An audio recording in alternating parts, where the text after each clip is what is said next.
Good evening. Welcome to South Asia Newsline. I'm Lipakshi Khurana. Here are the top stories we're tracking for you on Tuesday, the 12th of September. Afghanistan Foreign Minister says country looking towards US, India for internal peace and security. Bangladesh Prime Minister inspects situation in Rohingya refugee camps, distributes aid.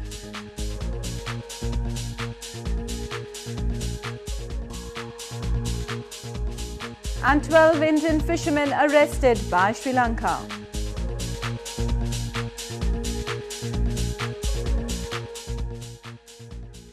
And now for all the details. Afghan Foreign Minister Salahuddin Rabbani on Tuesday said joint cooperative efforts with India and the US are crucial to achieve sustainable peace in Afghanistan. He made the comments in an event in New Delhi during his official visit to India.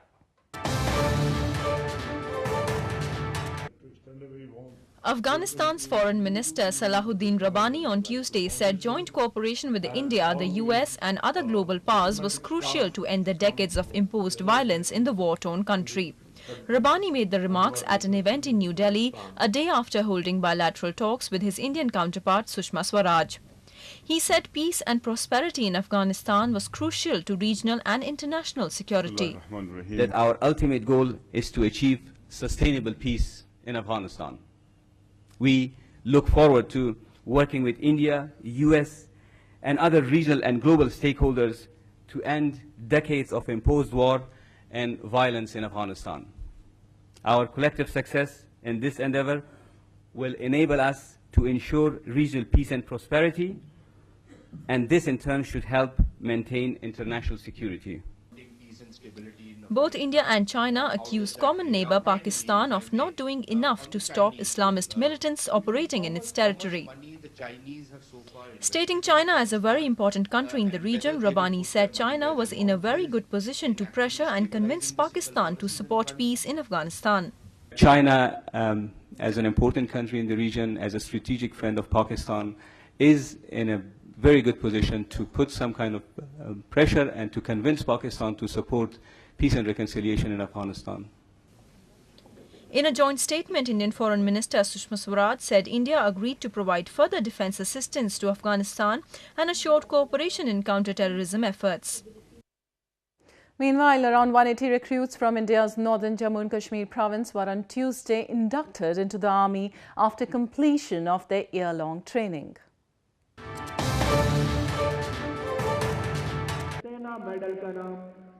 A total of 185 recruits from India's northern Jammu and Kashmir province joined the Indian Army on Tuesday. The recruits took part in a passing out parade at an army centre in Srinagar city, the summer capital of the province. The new recruits from all parts of the province are now part of the Jammu and Kashmir Light Infantry or JAK-LI regiment after successfully completing a year-long course. Lieutenant General Satish Dua, General Officer Commanding, reviewed the parade. The parade was also attended by the family members of the cadets. आज मेरे लिए बहुत फ़ख्र की बात है और मुझे बहुत खुशी महसूस हो रही है कि आज ये 110 नंबर कोर्स नंबर के 185 recruit Jammu Kashmir light infantry में आज यंग जवान बन के शरीक हुए हैं. The soldiers took oath on all holy books of different religions depicting the unity in the country. JAK-LI's regimental centre is in Srinagar's old airport complex with a winter setup near Jammu. The infantry regiment mostly consists of volunteers from the province of Jammu and Kashmir.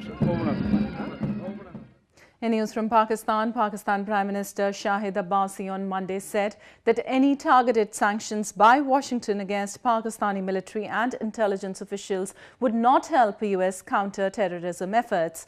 He emphasized both the nations need to do cooperative effort to tackle the issue.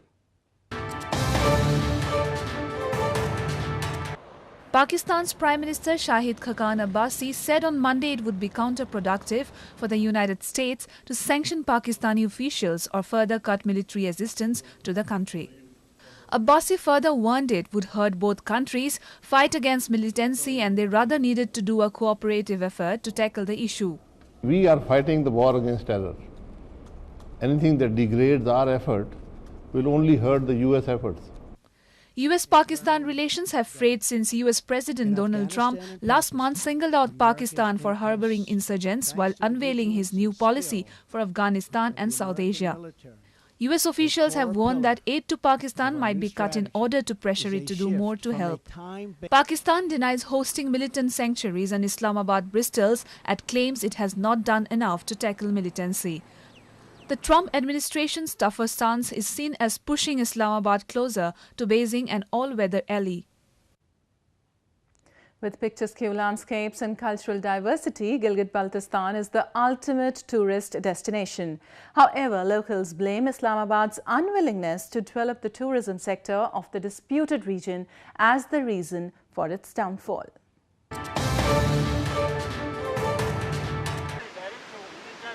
The remote Himalayan region of Gilgit-Baltistan is blessed with breathtaking beauty. Rakaposhi, the world's 27th tallest mountain, is situated in the region and is an attraction for many tourists. But the lack of infrastructure keeps them away. Locals blame Islamabad's indifference in developing the tourism sector of the region has made it out of bounds for the tourists. Gilgit-Baltistan में government को कोई income मिलता ना government को कोई फायदा नहीं income मिलता है ना तो गवर्नमेंट को इस हवाले से कोई इवेंट करवा रही है उन टूरिस्ट के लिए तो जो भी आता है वो अपने रिस्क पे आता है अपना प्रोग्राम लेके आता है अपने शेड्यूल के मुताबिक आता है और अपने मर्जी के मुकामात पे हो जाते हैं तो ये एक बेहंगम किस्म की जो है टूरिज्म है. Locals say with proper policies and planning by the Pakistan government, the tourism sector could have been a major boost to the economy of the illegally occupied region. Years of continued neglect by Islamabad and a corrupt administrative system has made Gilgit-Baltistan one of the most backward regions under Pakistan's rule.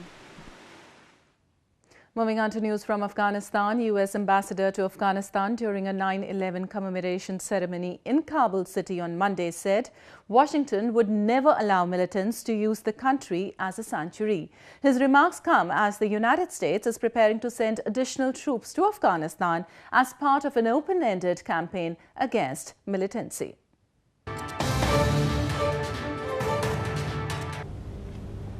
The United States Ambassador to Afghanistan, Hugo Lawrence, said on Monday that Washington would never allow militants to use the country as a sanctuary.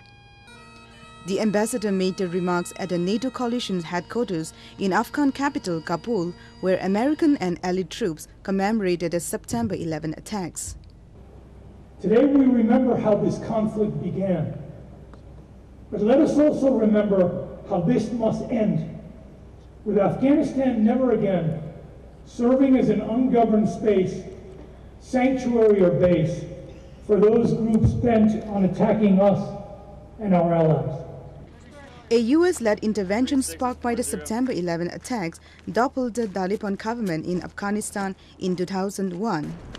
Since then, more than 2,400 American troops and more than 1,000 international allies have died in Afghanistan. US President Donald Trump in August committed additional troops to Afghanistan as part of an open-ended campaign against Taliban's insurgents who have made advances in recent years. In news from Bangladesh, Bangladeshi Prime Minister Sheikh Hasina on Tuesday visited Rohingya refugee camps in the country to review the situation. She urged the Myanmar government to set up safe zones to enable the refugees to go home. Bangladeshi Prime Minister Sheikh Hasina visited the camps sheltering Rohingya Muslims in Cox's Bazar on Tuesday. Hasina inspected the conditions in the camps and distributed aid among the refugees. Pressure has been mounting on Myanmar to end violence that has sent more than 300,000 Rohingya Muslims fleeing to Bangladesh. Hasina's visit to review the situation came after a resolution was passed in Bangladesh Parliament on Monday, urging the UN to exert strong pressure on Myanmar to take Rohingyas back from Bangladesh. Because these people, innocent people, the children, women, they are suffering. So these people, they belong to Myanmar. Hundreds years they are staying there. How they can deny that they are not their citizens? But Hasina further said Myanmar should set up safe zones to enable the refugee to go home. The government of Buddhist majority Myanmar says its security forces are fighting Rohingya militants behind a surge of violence that began on August 25, and they are doing all they can to avoid harming civilians. Myanmar has said those who can verify their citizenship can return, but most Rohingya are stateless. Sri Lanka Navy on Tuesday detained 12 Indian fishermen and impounded 2 of their boats for allegedly fishing in its territorial waters.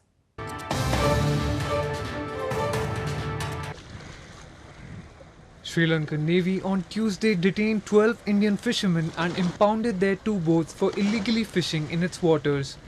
Sri Lanka has long fumed over poaching and illegal fishing by Indian fishermen that it says deplete the catches of its own fishermen.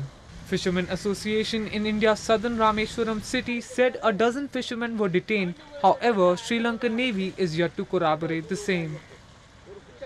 இது மீனவர் மத்தியில கடும் கொந்தளிப்பை ஏற்படுத்தி கொண்டிருக்கிறது. தொடர்ந்து இது மாதிரி துன்பச் செயல் நாள்தோறும் விடிஞ்சிட்டா எத்தனை படகு பிடிச்சிருக்கு, எத்தனை மீனவர் பிடிச்சிருக்கார்கள் என்பது ஒரு செய்தியாகத்தான் வந்து கொண்டிருக்கிறது. தவிர இதற்கு ஒரு முற்றுப்புள்ளி வைக்கும் விதமாக மத்திய மாநில அரசுகள் செயல்படல. மீனவர்கள் மிகுந்த கஷ்டத்தில் இருக்காங்க. India shares an expansive oceanic border with Sri Lanka without any perceptible demarcation, and fishermen on both sides ignore rules while netting their catch. The UN Convention on the Law of the Sea states that fishermen who cross territorial waters can be warned and fined but not arrested.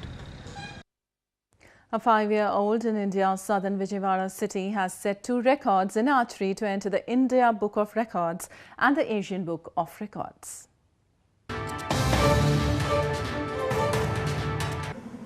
A 5-year-old archer from India's southern Vijayawada city recently created 2 records and stunned spectators with her skills.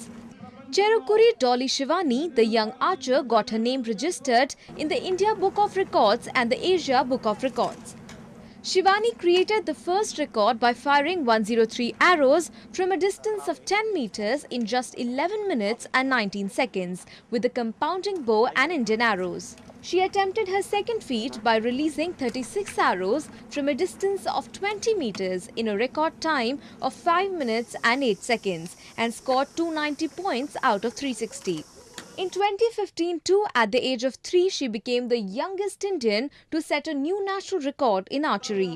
Shivani's family is hopeful that one day she will carry the legacy of her forefathers who were archers during the Kakatiya dynasty.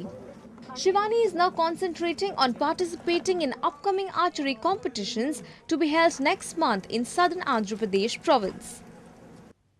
Well, that's all we have for you from South Asia this evening. Now our viewers can watch the show on SouthAsiaNewsline.com. You can also visit us on Facebook.com/Asia Newsline and follow us on Twitter @Asia Newsline. That's all in tonight's edition. We'll see you same time tomorrow. Good night.